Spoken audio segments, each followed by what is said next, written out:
Haleluya. Sebentar lagi Bapak Ibu kita akan mendengarkan firman Tuhan yang akan disampaikan oleh hamba-Nya. Mari kita siapkan hati kita. Kita masuk dalam hadirat Tuhan. Kita rindukan firman Tuhan yang menguatkan setiap kita, yang menumbuhkan setiap iman kita di dalam Tuhan. Itu yang akan disampaikan bagi setiap kita.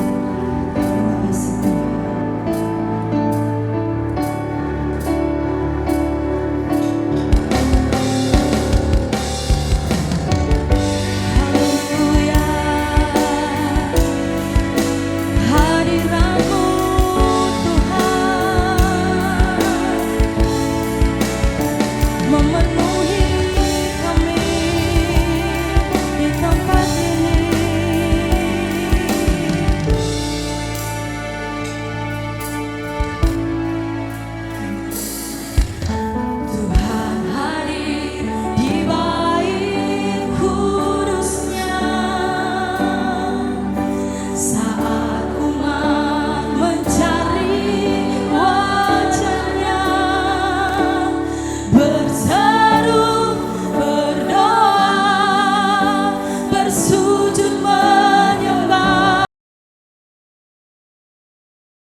Tuhan hadir di bait kudus-Nya.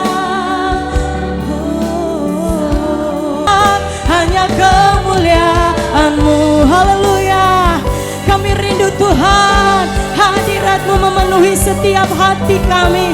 Hadirat-Mu Tuhan memenuhi setiap pikiran kami, sehingga Tuhan firman-Mu yang hidup itu yang akan disampaikan bagi setiap kami Tuhan.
Saya bawa firman Tuhan pada hari ini, multiplikasi level ministry.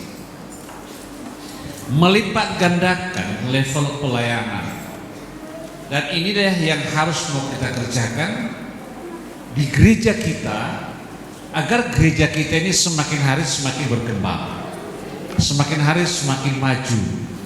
Nah tentunya saudara, jangan hanya duduk dengar pulang tanpa bawa apa-apa dan tanpa melakukan apa-apa. Saudara bukanlah suatu objek, tapi saudara merupakan suatu subjek daripada pelayanan ini sendiri. Katakan amin. Saya rindu semua jemaat terlibat dalam melayani. Jangan hanya puas sebagai jemaat biasa, kemudian jemaat yang luar biasa menjadi guru. Sebelum engkau menjadi guru, engkau harus jadi murid. Murid yang baik akan menjadi guru yang baik. Katakan amin. Nah, saya mau mengatakan multiplikasi level ministry, atau dulu dikenal dengan MLM. Yang MLM dulu itu dikatakan multi level marketing. Sekarang saya ubah namanya multiplikasi level ministry, melipat gandakan pelayanan. Katakan amin. Berikutnya, saudara, multiplikasi dalam satu hal. Yang pertama adalah kualitatifnya dan kuantitatifnya. Secara kualitasnya berkembang, dan secara kuantitasnya juga harus berkembang. Dua-duanya level ini harus semakin hari semakin maju. Next. Nah, saudara, dalam kualitatifnya kita lihat di sini menghasilkan umat Kristiani yang memiliki nilai dan keyakinan ketuhanan serta membawa DNA gereja. Jangan membawa-bawa cara pengkhotbahnya, tapi bawalah DNA-nya gereja. Amin. Jadi secara kualitas harus berkembang. Berikutnya, bagaimana caranya menjadi seorang disciple atau murid? Saya dan saudara menjadi murid. Murid, seseorang yang mengikuti dengan tujuan untuk menjadi murid.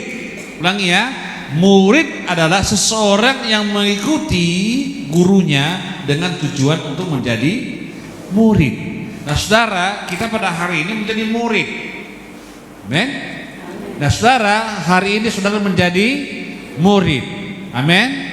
Saudara, Yesus sendiri menjadi murid, dan setelah dia menjadi murid yang baik, maka dia juga menjadi guru yang baik. Murid-muridnya menjadi murid yang baik, dan berikutnya besok mereka menjadi guru yang baik, sehingga dari murid menjadi rasul. Haleluya. Haleluya. Saudara, hari ini engkau menjadi murid, besok engkau menjadi rasul.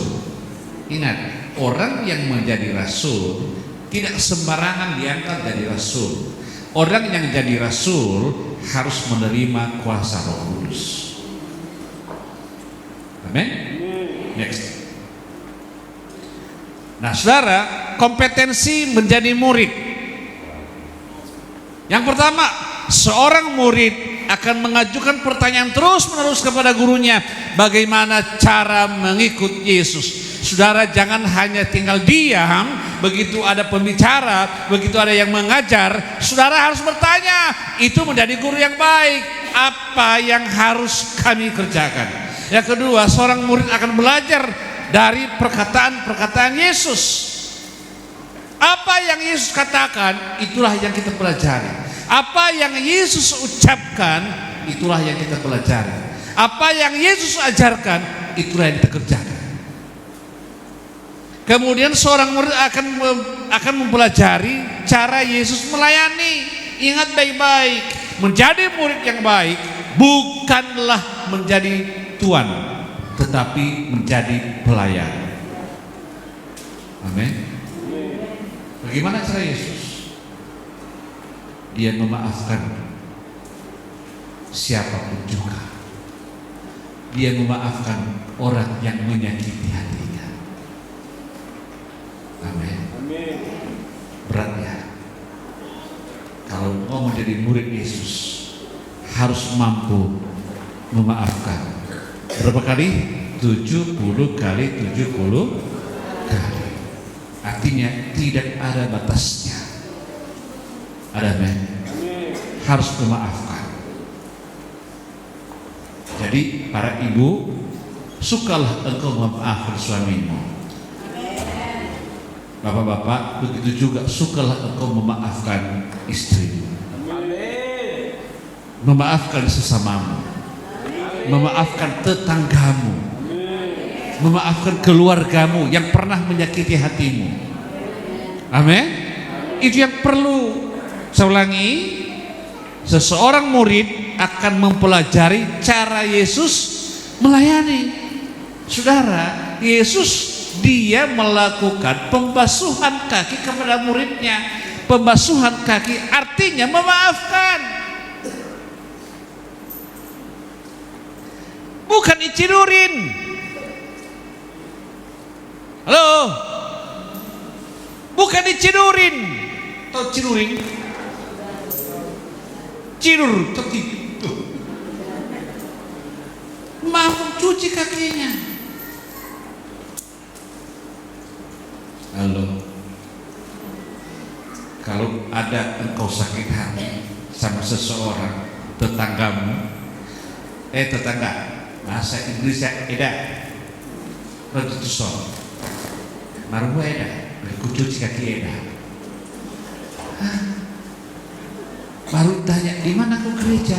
GKB Namo Bintang. Apa GKB? Gereja Batak Karo. Karena pernah dulu saya mengubumikan orang meninggal di Munte. Apa gereja GKB? Oh, gereja Batak Karo ya? Gereja Karo Batak ya? Bukan Karo Batak, gereja Kristen Baitani. Amin. Yang diajarkannya apa? Yesus. Dari mana? Dalam Alkitab. Itu Alkitabiah. Kalau engkau membasuh kaki temanmu, Alkitabiah, bukan ajaran baru. Amin. Bagaimana kalau engkau tersakiti hatimu oleh ibu mertuamu? Mari bi, kucuci kaki bibi.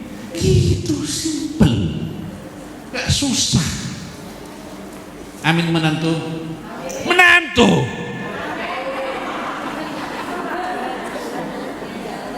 Cuci kaki bibi itu. Gak pernah aku kerjakan ini. Lalu kau bilang pulangkan saja.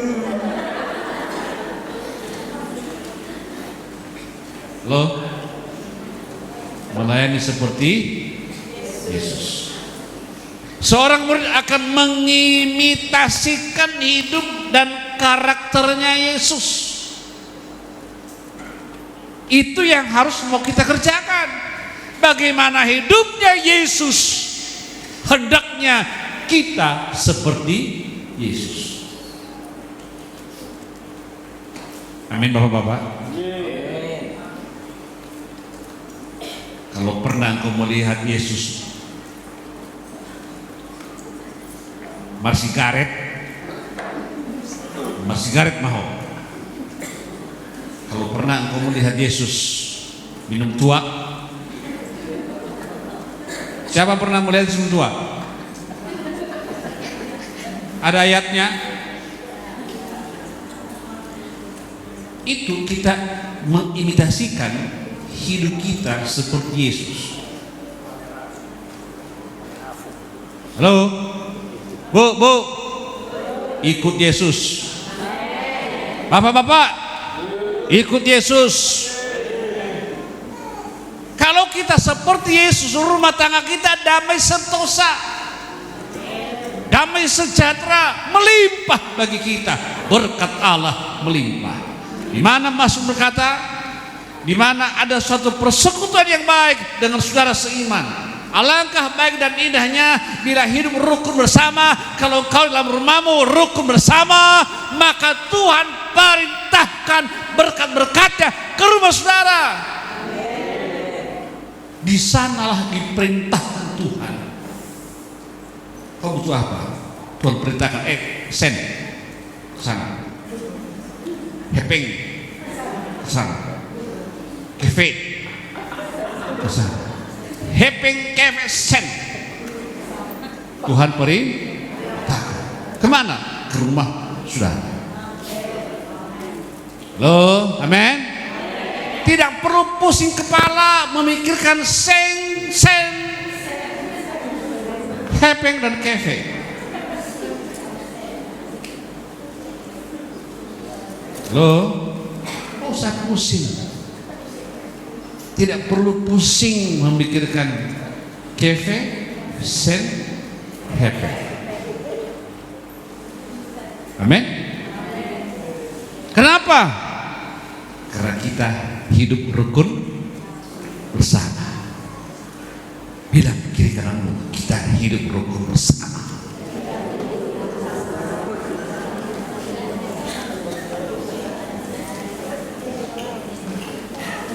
Nah, saudara, berikutnya, seorang murid akan menemukan dan mengajar murid-murid yang lain demi Yesus. Begitu saudara, hari ini engkau menjadi murid dan besok engkau berangkat dari rumahmu, engkau cari orang, engkau temukan orang, engkau katakan engkau menjadi murid Yesus.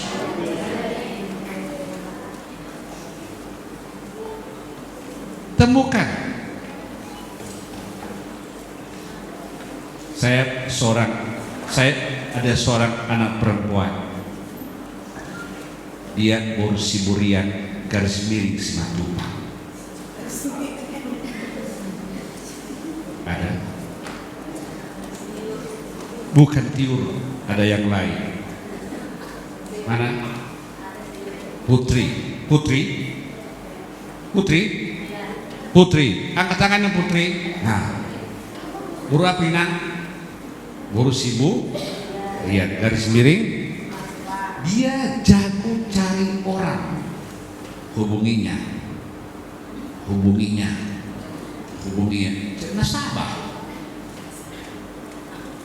Ya kan? Kenapa kita nggak demikian cari murid untuk Yesus? Amin.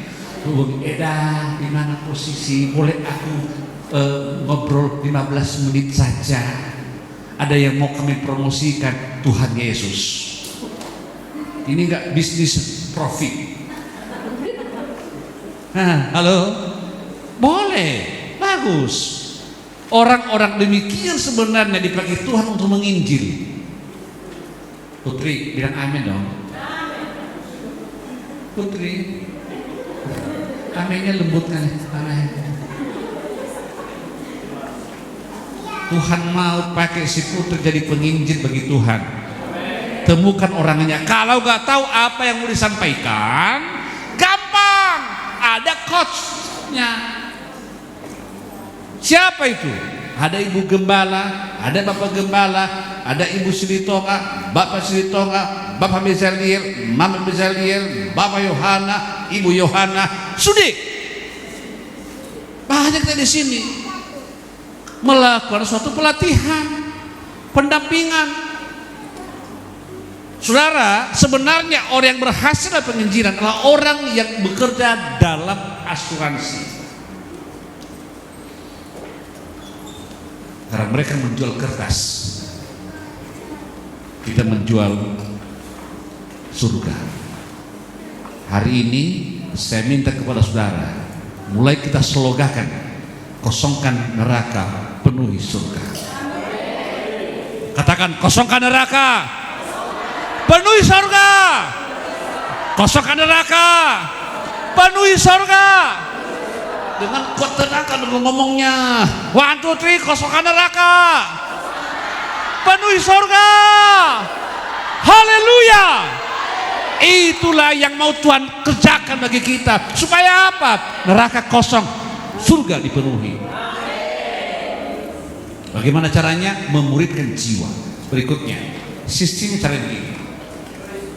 Yang di atas bergembala lah, haleluya lah, ya kan? Ya, bergembala lah ya. Ya kan? Yang di bawah yang nomor 3 itu pengerjanya. dan terus ke bawah. Masing-masing orang cari 3 orang. Kalau kau temukan cari 3 orang, berkali-kali bilang sama meja, buatkan proposal. Gereja ini nggak buat lagi, coba. Bagaimana kita sorong ke sana? Kita sorong ke sana. Bangunan ini kita sorong ke atas. Amin. Tapi kalau kita diam,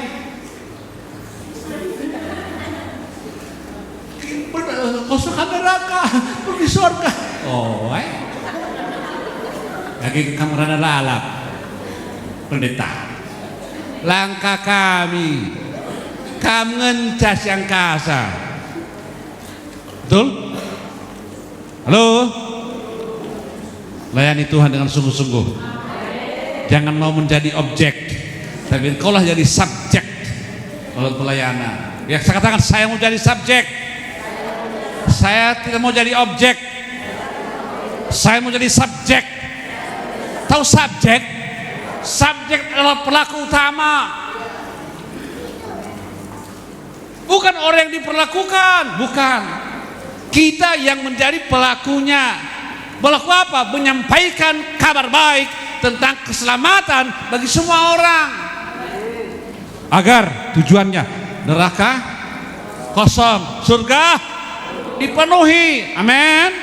Pertanyaannya, kalau hari ini saya bertanya, bagaimanapun nenek-nenek mulai ragu, pertanyaan apa ini? Tentang keselamatan. Nek, kalau nanti kamu mati kemana? Pasti nenek itu dihujat ke saya, berikut sana ya, gelu dengan hatiku, ya kan? Tapi keselamatan, saudara harus yakin kalau kau dipanggil Tuhan. Semua katakan ya, mati itu pasti. Betul atau tidak? Mau cepat atau lambat mati itu pasti. Amin. Mati itu pasti. Tetapi keselamatan hanya ada satu cara, percaya pada Yesus. Dan jalan keselamatan hanya satu jalan, Yesus. Tidak berlaku banyak jalan ke Roma, nggak laku. Jalan ke surga hanya satu, Yesus. Amin. Katakan Yesus. Jalan satu-satunya masuk surga. Makanya ikuti bagaimana cara Yesus hidup. Berikutnya Mas, multiplikasi kuantitatif, yaitu untuk mengembangkan dengan meningkatkan jumlah melalui pemberitaan Injil dan menjadi murid. Begitulah cara kita untuk melipat gandakan pelayanan kita secara jumlah. Dan kalau kita ada dalamnya orang bersosial, tentunya banyak orang kepingin tahu ada apa yang terjadi. Banyak orang akan melihat bagaimana keajaiban Tuhan kalau kita hidup rukun bersama. Berikutnya, edification atau pembangunan. Biarlah kita saling membangun satu dengan yang lain. Walaupun kita ada bermacam-macam karunia yang kita miliki, namun semuanya itu untuk membangun. Kita baca sama-sama, 1, 2, 3, ya. Jadi bagaimana sekarang saudara-saudara? Bila mana kamu berkumpul, hendaklah tiap-tiap orang mempersembahkan sesuatu. Yang seorang mazmur, yang lain pengajaran, atau penyataan Allah, atau karunia bahasa roh, atau karunia untuk menafsirkan bahasa roh. Tetapi semuanya itu harus dipergunakan untuk membangun. Nah, saudaraku, dalam nama Tuhan, alangkah indahnya kalau di tengah-tengah kita datang ke depan sini, datang ke tempat ini menyanyi bagi Tuhan, bermazmur bagi Allah. Ada juga yang mengajar, ada juga yang punya penafsir bahasa roh. Semuanya itu bukan menentukan diri sendiri, tetapi membangun satu dengan yang lain. Amin. Itu yang disebut edification. Aku pakai kata-kata istilah yang agak keren. Berikutnya, equipping. Jadi, oleh karenanya, saudara perlu sekali memperlengkapi anak-anak Tuhan. Ya, Kita baca sama-sama. 1, 2, 3 ya. Dan ialah yang memberikan baik rasul-rasul maupun nabi-nabi, baik pemberita-pemberita Injil maupun gembala-gembala dan pengajar-pengajar untuk memperlengkapi orang-orang kudus bagi pekerjaan pelayanan, bagi pembangunan tubuh Kristus, sampai kita semua telah mencapai kesatuan iman dan pengetahuan yang benar tentang anak Allah, kedewasaan penuh dan tingkat pertumbuhan yang sesuai dengan kepenuhan Kristus. Saya ulangi, di dalam ini memperlengkapi orang-orang kudus. Nah, saudara, engkau ada di sini, engkau diperlengkapi oleh firman Tuhan. Supaya apa? Kemana pun kau pergi, kau bersiap. Amin. Tahu saudara, selama saya berbahagia dari tanggal 24 sampai tanggal 29 di Singapura, aku senang. Kenapa? Saya diperlengkapi. Ada saat saya duduk dengan tenang, menikmati orang-orang berkhotbah, sama seperti saudara. Tidak hanya asal berdiri dan ngomong terus, belajar. Saya katakan sama teman-teman, berhenti belajar, berhenti memimpin. Amin. Berhenti belajar, berhenti memimpin. Saya tidak mau berhenti memimpin. Oleh karena itu saya nggak mau juga berhenti belajar. Maka setiap malam belajar terus. Kadang-kadang ibu gembala pusing kepala, sikit-sikit belajar, sikit-sikit belajar. Ya. Kenapa? Karena saya tidak mau dibodoh-bodohi. Betul? Orang yang tidak mau belajar, hati-hati. Kau akan dibodoh-bodohi temanmu. Karena saya nggak mau dibodohi, aku belajar. Nah ini jemaat jangan dibodoh-bodohi. Oke? Setuju ya? Setuju ya? Ingat, hanya dalam Yesus ada keselamatan, tidak dalam nama yang lain. Berikutnya terus. Evangelism atau penginjilan adalah memberitakan Yesus sebagai Tuhan dan Juru Selamat, mengajak orang lain supaya bertobat dari dosa mereka dan menerima Yesus. Bukan hanya menjadi orang Kristen, bukan hanya ada logo dalam KTP-nya orang Kristen, ada tulisan dalam KTP-nya dia orang Kristen, ada datang dia beribadah di gereja GKB, disebut dia orang Kristen. Tidak itu yang dimaksud menerima Yesus. Tadi saya katakan mengintimasikan dirinya seperti Yesus. Kemudian penginjilan langsung. Nah ini yang perlu, bagian poin yang ketiga. Penginjilan langsung itu yang mau kita kerjakan, atau shortcut evangelism dan friendship evangelism. Caranya bagaimana?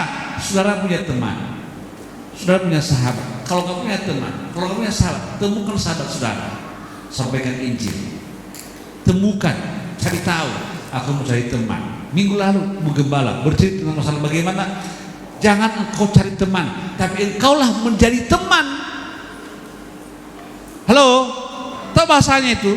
Biarlah saya jadi temannya. Jangan cari teman, biarlah engkau jadi teman. Bertemanlah engkau sama yang lain. Supaya apa? Penggenapan firman Tuhan terjadi, penyampaian Injil terjadi kepada orang lain. Amin. Cari teman saudara. Ya.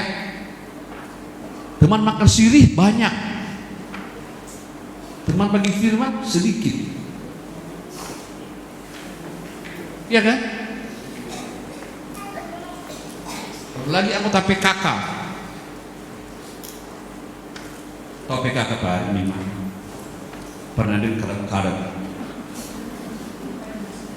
manbelok kita, mereka manbelok ya.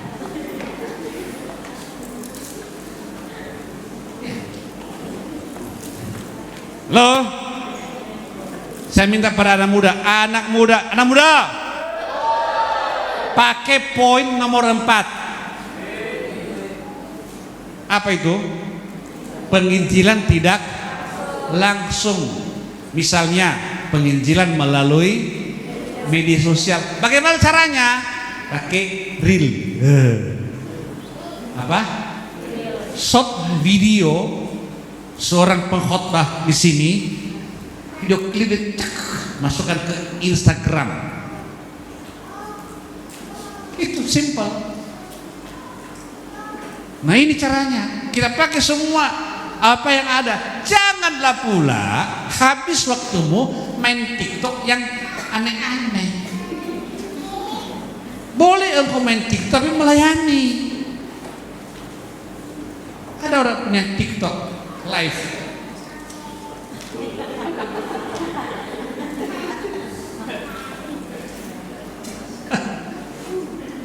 Ada.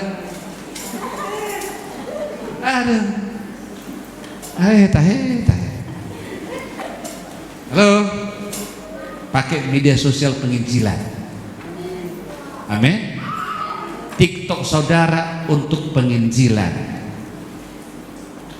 Nggak ada yang tangannya. Yang belum punya TikTok minta sama saya. Siapa yang sudah punya TikTok angkat tangan. Satu pun nggak ada. Untuk bohong kali kalian semua. Bohong kalian bohong ya. Tahunya aku semua dari wajahmu ya.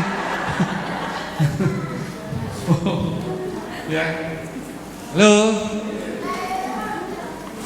Ada TikToknya? Nah itu kan. Suruh angkat tangan nggak mau, malu-malu. Ya, pakai media sosial saudara untuk melayani Tuhan. Katakan amin. Berikutnya, bagaimana cara kita? Nah ini caranya. Caranya adalah satu, menangkan jiwa. Kedua, kumpulkan jiwa-jiwa. Tiga, muridkan jiwa-jiwa. Empat, utus mereka. Setelah mereka mengerti tentang firman Tuhan, pergi. Bukan kumpul-kumpul. Pergi. Ngapain? Cari jiwa lagi. Melayani Tuhan lagi. Amin. Halo. Tunggu saudara. Engkau di sini pada hari ini luar biasa. Oh haleluya, puji Tuhan. Kami telah dilayani oleh seorang pendeta yang luar biasa, besar suaranya. Habis itu pulang di sini. Dan yang KKP lupa semua.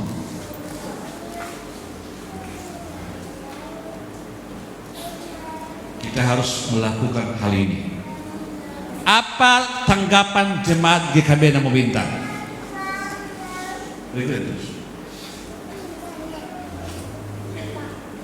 Tanggapan. Nah, tanggapan. Bisa baca? Satu, mereka respon dengan cepat. Respon dengan radikal. Berikutnya dengan iman. Berikutnya merespon dengan sebaik-baiknya. Inilah yang harus kita kerjakan hari ini. Telah engkau mendengarkan agar kita menjadi saksi bagi Kristus, maka respon kita cepat, respon kita radikal, respon kita dengan iman, respon kita dengan sebaik-baiknya. Amin. Coba kita katakan, saya ganti kata mereka dengan kata saya. Ya, saya merespon dengan cepat, saya merespon dengan radikal, saya merespon dengan iman, saya merespon dengan sebaik-baiknya. 1, 2, 3. Saya merespon dengan cepat, saya merespon dengan radikal, saya merespon dengan iman, saya merespon dengan sebaik-baiknya. Amin. Tepuk tangan bagi Yesus. Saudara, kalau kamu merespon dengan cepat, maka tidak ada lagi berlambat-lambat engkau menjadi pelayan Tuhan. Kenapa? Karena responmu cepat. Tapi kalau ada di sini bagi-bagi uang, kau nomor 1, aku paling terdepan.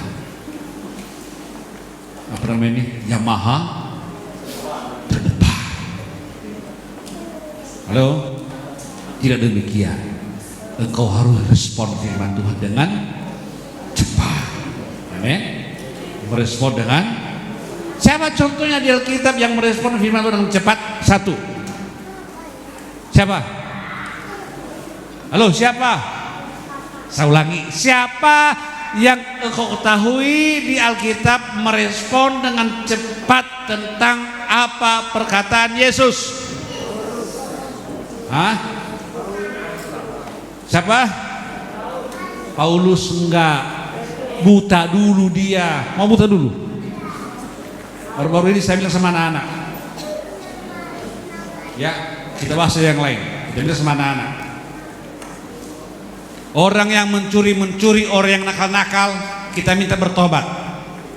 Caranya apa? Kita minta Tuhan agar dibutakan dia 3 hari dulu. Sempat enggak sembuh-sembuh butanya, rasakanlah. Siapa yang setuju? Anggota jemaat di Kabupaten Mintang yang bandel-bandel, kita minta Tuhan supaya buta matanya. Ada? Nah, mulai panasan kan? Minggu depan kamu lagi aku beribadah. Kenapa? Didoakan saya supaya buta mataku. Kan kurang ajar berita itu kan? Siapa yang bermata yang cepat merespon kata Yesus? Satu. Musa. Siapa? Petrus. Enggak. Petrus enggak. Justru dia waktu Yesus bilang, Petrus, Simon bilang, Mon. Nah, panggilan Mon begitulah, Simonnya. Panggilan keren, Mon. Ayo kita ke sana yuk. Aduh guru, udah sepanjang malam kami mengambil ikan ini nggak dapat apa-apa, kosong kami udahlah. Kan dia beralih-alih kan? Maria enggak. Sakeus orang pendek. Sakeus orang kata Yesus, aku mau makan malam ke rumahmu. Senang kali dia, ayo guru, makan malam ke rumahku. Hei. Kalau seandainya aku bilang sama satu jemaat di sini, Pak, aku mau makan malam ke rumah malam ini.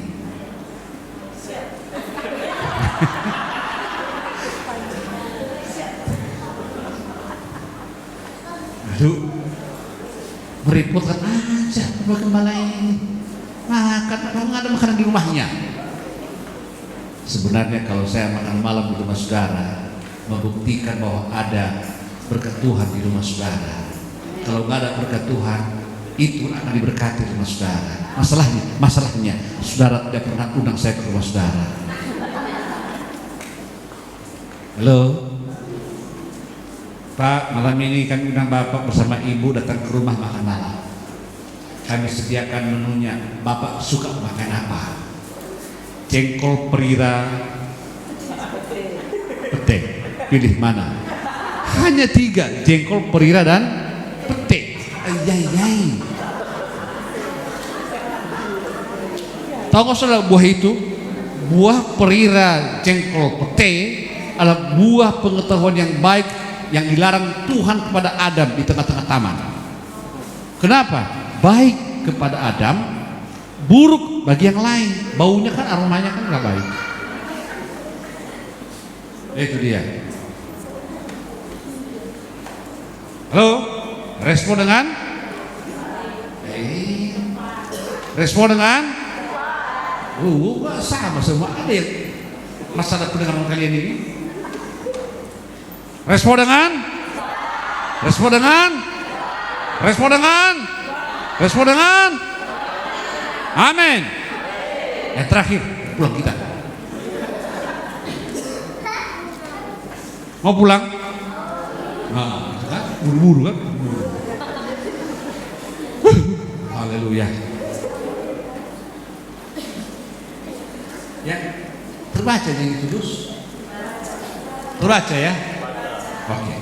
Pada waktu itu dalam jemaat di Antioquia dan beberapa nabi dan pengajar yaitu Barnabas dan Simeon yang disebut Niger dan Lukius orang Kirene dan Manahem yang diasuh bersama dengan raja wilayah Herodes dan Saulus. Pada suatu hari ketika mereka beribadah kepada Tuhan dan berpuasa, berkatalah Roh Kudus, khususkanlah Barnabas dan Saulus bagiku untuk tugas yang telah kutentukan bagi mereka.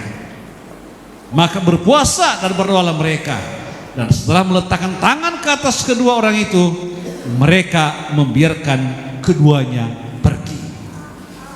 Artinya saudara, mereka sangat merespon dengan cepat, merespon dengan radikal, merespon dengan iman apa perkataan daripada Roh Kudus. Saudara telah diperintahkan oleh Roh Kudus agar engkau pergi melayani Tuhan, tapi engkau masih tawar-menawar dengan berbagai macam alasan yang dikerjakan. Tahu nggak saudara apa yang terjadi di Gerasa? Di Gerasa, tahu Gerasa? Dekat Ramo Bintang lah itu. Pada waktu Yesus ke Gerasa, dia melihat ada orang yang kerasukan setan, tidurnya di kuburan, pernah diikat tangan, dipasung orangnya, tapi lepas, saking kuatnya itu setan dalam tubuhnya. Lalu Yesus bertanya, "Isi gelardu?" "Oh, isi gelardu? Isi gor muda." Datanglah si orang yang kerasukan setan ini, "Legion, banyak kami, banyak orang dalam tubuhnya." Setelah itu Yesus usir setan dalam tubuh orang itu. Satu ada yang rugi, satu ada yang menang. Maka datanglah setannya, "Jangan apa-apakan kami, hai anak Allah yang maha tinggi, biarkan kami ke babi-babi itu." Babinya, "Oke," kata Tuhan Yesus, "pindah ke babi." Maka sudah 2000 ekor babi. Harga satu ekor babi sekarang berapa, Ting? Ada itu? Taruhlah 2 juta. 2 juta. Iya kan? Aku 2 juta, kita naik ke atas lah. 2.500.000 kali 2.000 berapa? 5 miliar. Siapa di sini orang yang kerasukan setan? Kita bandingkan harganya. Suka ganggu orang, pilih mana? Babi 2.000 hidup atau manusia itu mati? Ada orang biarlah manusia itu mati ya, kan sayang 5 miliar. 5 miliar berapa? Bisa bangun gereja, bisa bangun rumah, ya kan? Tapi Tuhan lebih berharga manusia itu daripada orang, daripada babi. Walaupun jumlahnya banyak. Makanya itu kalau mati babi itu nggak masalah.